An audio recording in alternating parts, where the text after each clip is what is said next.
How's it going, guys? In today's episode, I'm going to continue talking about my first trip in Puerto Rico, and this is part 4. And this episode is going to be about my walk from the Earthship in Aguada down to Guayanilla, and then from Guayanilla back up to Ormigueros. And this is going to be a pretty long episode because I have a lot of stories to tell you guys about this walk.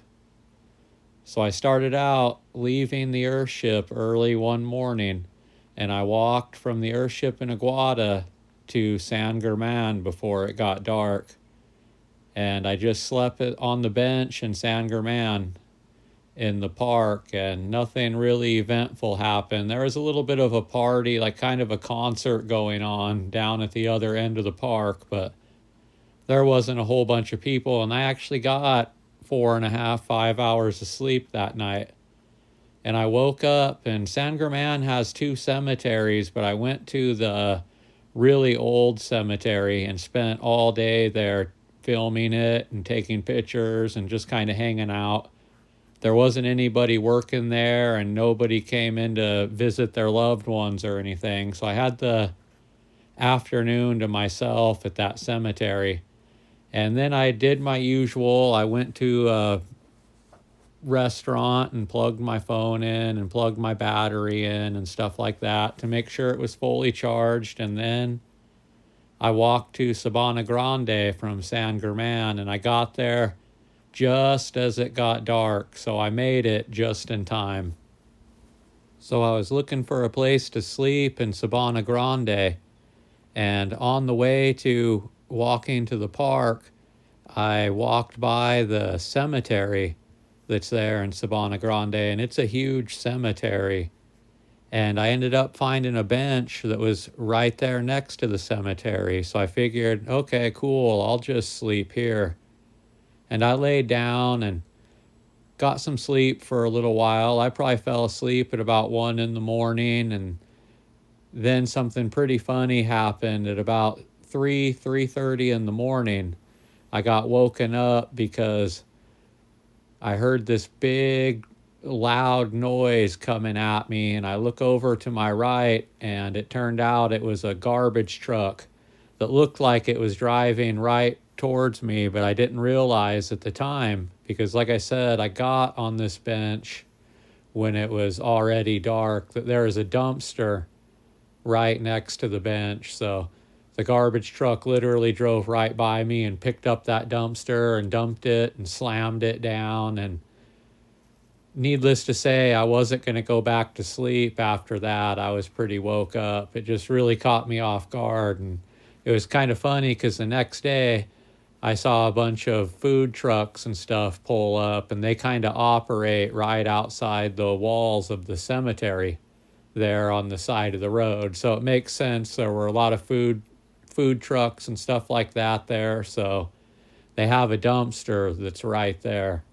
But I just thought that was funny, getting woken up at 3:30 in the morning by a garbage truck. And that's just one of the funny random things that happen to you when you just go on walks like this and stay out on the streets instead of being in Airbnbs or, things like that. And so I'm up and walking around Sabana Grande now, just waiting for the cemetery to open. Come to realize later on during the day when I get back to the cemetery, the cemetery is actually closed for the day, and it isn't going to be open till the following day. So I was stuck in Sabana Grande. So I just walked around all day and explored, and probably walked up and down 75% of the neighborhoods in the area because I was walking all day.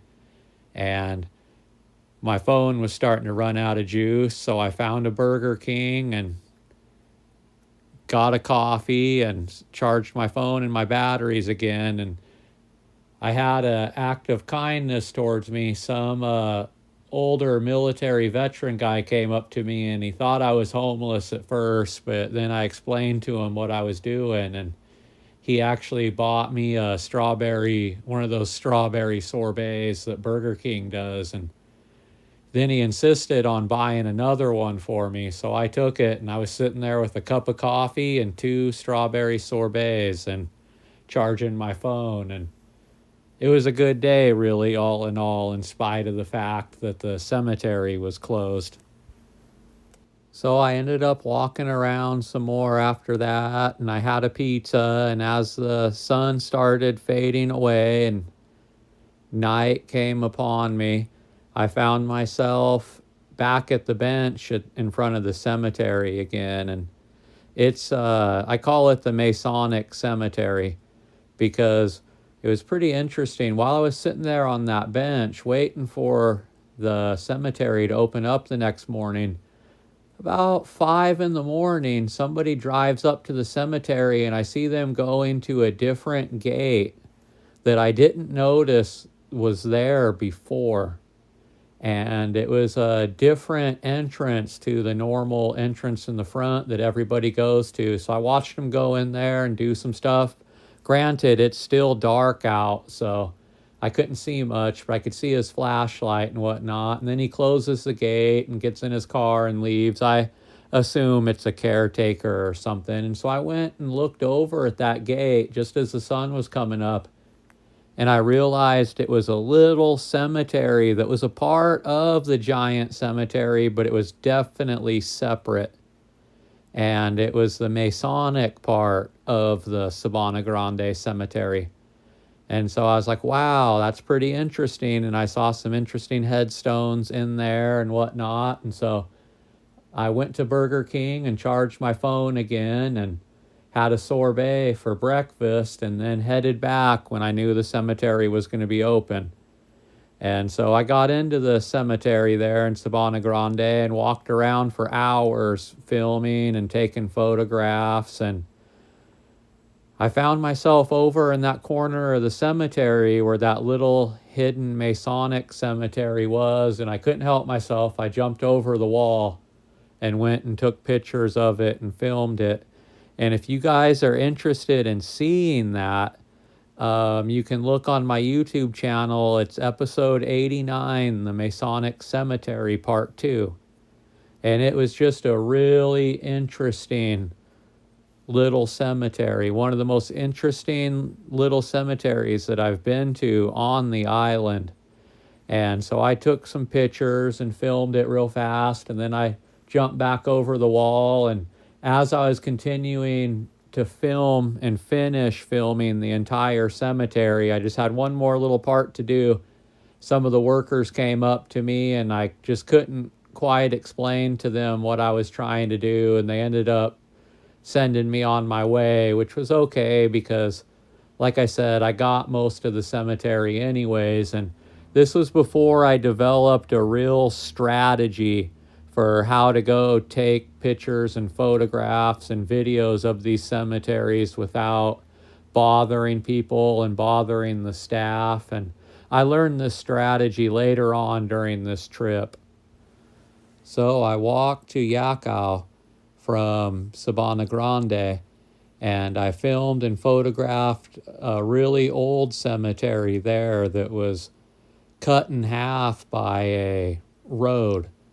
So I went and filmed and photographed the first half that was up on a hill, and then I had to cross the street to film and photograph the second half. And as usual, it was just me there.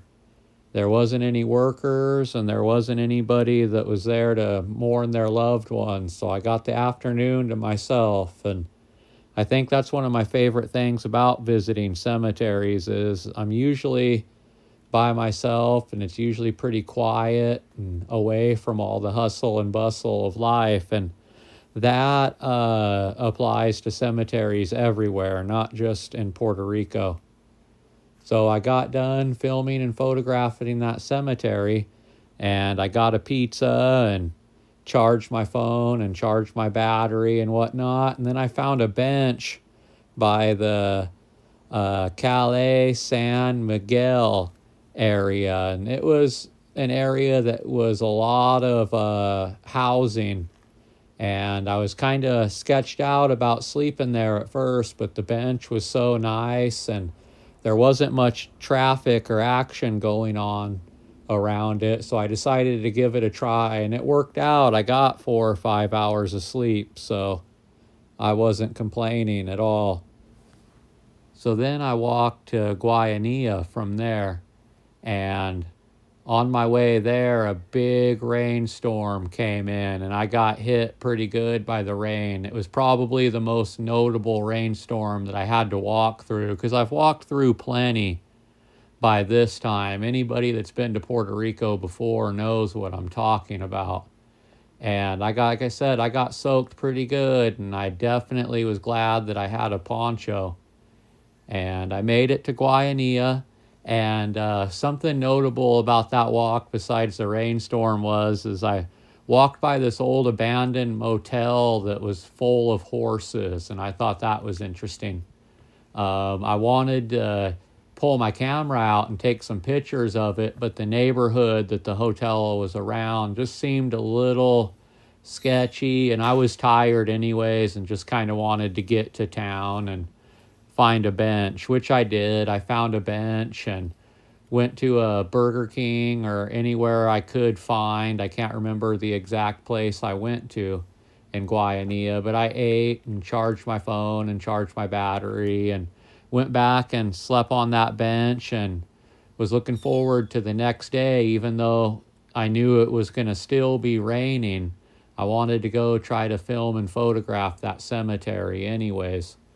And so I went to the cemetery the next morning, and it was lightly raining. There were times when rain would really fall and I'd have to stop filming and wait until it slowed down a little bit, and then I'd get up and go back out there and film again. But I had some problems with the workers not wanting me to be there without, like written permission. So they sent me on my way, and I was really disappointed because I had a lot of good stuff that I still wanted to film there.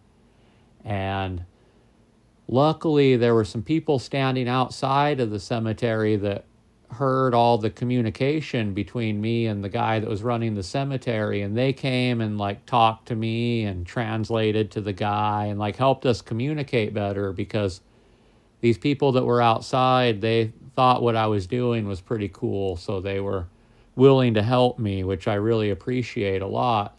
And I ended up realizing and finding out that I needed to go talk to the mayor and get permission from him to come back and finish up what I needed to do at that cemetery. So I did. I walked to the mayor's office, and a lady there helped me too translate and talk to the mayor, and his last name was Rodriguez, and he was a really, really nice guy. And, the mayor's office there, they ran really smooth, and they were really nice and helpful to me. I talked to him for about 20 minutes, and he ended up giving me permission. He called the people at the cemetery and told them I'd be back and that I had permission to do what I needed to do there. And so I ended up spending a couple more hours there in the Guayanilla Cemetery. And again, it's worth looking at. You can just go back on my YouTube channel and type in No Name Explorations Guayanilla, and it should pop up.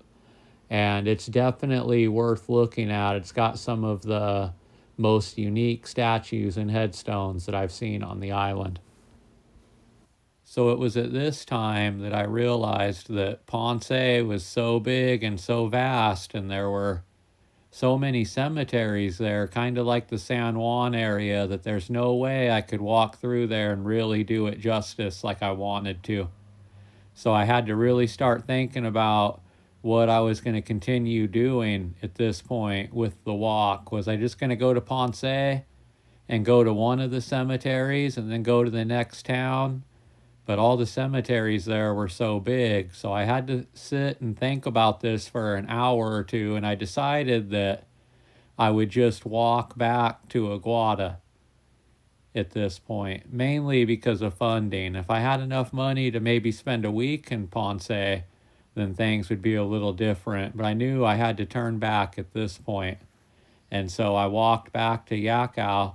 And something that really boosted my morale when I got there was I remembered that there was a whole nother cemetery that I could go see. So I went and filmed the other cemetery, the newer cemetery in the city, and it was a huge cemetery. So I spent all day filming it and photographing it. And there was a beehive in one of the tombs, an active beehive. And that's something I'll never forget. And you can find that if you search back far enough on my YouTube channel. And I ended up staying the night at the same bench there in Yakao by the Calais San Miguel area. And I got up the next morning and walked to Sabana Grande. And by this time it was Friday, and I made it to Sabana Grande. And you know how they do it in Puerto Rico and most of the cities there. They have a lot of fun on Friday nights and Saturday nights, and so everybody was out. And there were street vendors and there was all kinds of stuff going on, and the bench that I usually sleep on was full of people sitting on it. So I figured, you know what? Since I'm just going back to Aguada, I might as well just try to make it to San German before it gets dark. I might as well just keep walking. So I stopped at the last store on the way out and got a couple Gatorades and a gallon of water and got on the road and started marching towards San German. And that's where things got really interesting.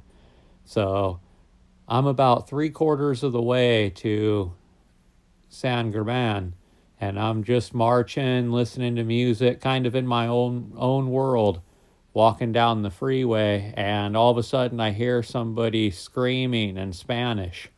And it kind of threw me off because when you're walking on the highway, you're not really used to hearing people's voices, just cars whizzing by and whatnot. So I turned around and there were a handful of cops with their guns pointed at me coming towards me. And I'm just like, what the heck is going on? And I look over to my left, and there's cops that have shotguns that are on the other side of the barrier that's dividing the freeway, and they're kind of using that as a something to lean on, you know. And so immediately I'm like, Paquito Espanol, Paquito Espanol. And one of the cops is like, do you know English? And I was like, yeah. And then so he's like, get down to the ground now.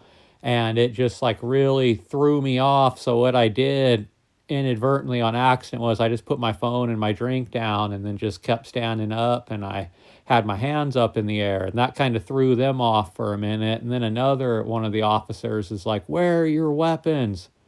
Tell us where your weapons are. And I'm like, I don't have any weapons. And it turns out they got a call from somebody that was driving down the freeway saying there was a guy walking into town with guns tied to the back of his army bag. And because, you know, when I walked in Puerto Rico, I had a big army bag that I used to carry all my stuff and whatnot. And I had walking sticks that I thought that I would use walking through the jungle and whatnot. And but I never really did. But it turns out they were useful if I got attacked by a stray dog. I could just pull one of them sticks from the top of my bag and, you know, swat the dog away and whatnot. And so I guess somebody mistook those walking sticks for rifles. And then when the cops finally realized that, you know, I was just walking, they thought it was kind of funny, actually, and started laughing at me, I guess, for all intents and purposes. And they didn't even search my bag. They said, you got anything that we should know about in your bag? And I was like, no, you can search it if you want. But they decided not to search it. And then another cop came up and was like, yeah, I saw him walking a couple days ago, you know, probably when I was walking through there going to Guayanilla. And so they let me go, and I told the sergeant what my YouTube channel, and I think he ended up subscribing, so he might be hearing this. I doubt it, but maybe. And then so they ended up just sending me on my way. And I was like, damn, that was crazy. I couldn't believe it after it happened. It was almost surreal. The other problem with that encounter was I had just enough time before all that happened to make it to San German before it got dark. So the sun went down and I was still on the freeway. And then even worse, there was the part of the freeway that it was going through a lot of construction. So there were a lot of bottlenecks and two lanes turning into one and just all kinds of craziness going on. So I got honked at by a couple cars, and I started getting worried, like, damn, man, if somebody calls the cops again and they have to come out here again and deal with me on the freeway, it might not go as good as it did last time. So I found the first overpass that I could and climbed over it and got down to one of the residential roads heading into San German. So I got off the freeway, and that was crazy too, because like I said, it was Friday night. So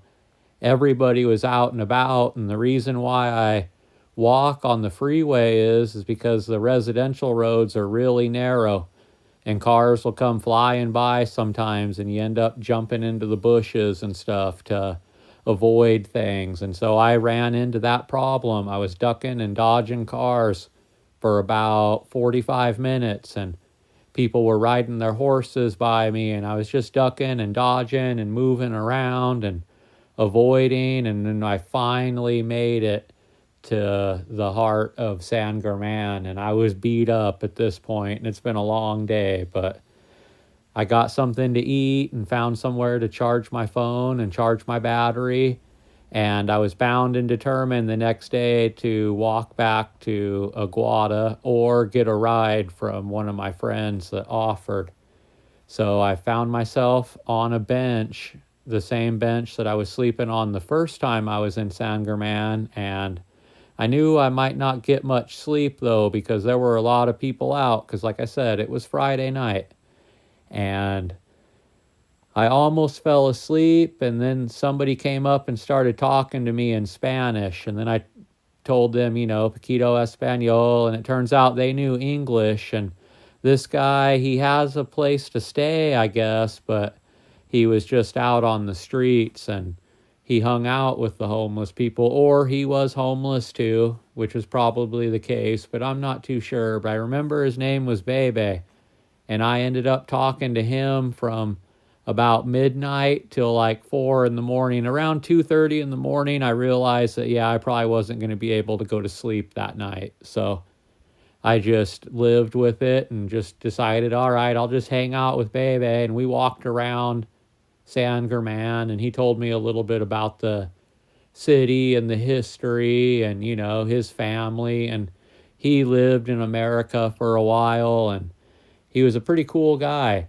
at the end of the night, I came to realize. And then his friend joined us, and he didn't speak English at all, so I really didn't talk to him much. But he had no socks and shoes, but he was wrapped in a big blanket. He looked like Morgan Freeman with dreadlocks. So in my mind, I always called him the Puerto Rico Morgan Freeman.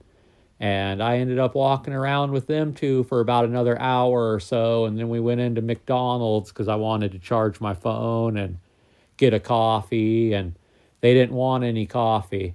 I offered to buy them both a coffee, but neither one of them wanted one. And so I had my coffee, and then they were walking me back to the freeway because I had to continue my walk. And I gave them $6 so they can get a pint when the liquor store opened or whatever, and hung out with them for about another hour. And they're really cool, nice, down to earth dudes. And if I ever go back to San German and sleep on that bench, I hope Bebe comes back and visits me, because I'd love to walk around San German with him again. And anyways, I said my goodbyes to Bebe and the Puerto Rico Morgan Freeman, and I continued my quest, and I walked from San German to about Ormigueros, and there a huge rainstorm hit. And I mean, it was one of the good rainstorms that you're not really trying to walk through, even me. And I realized it was Saturday. All the cemeteries are going to be closed till Monday. So I just had my buddies come pick me up in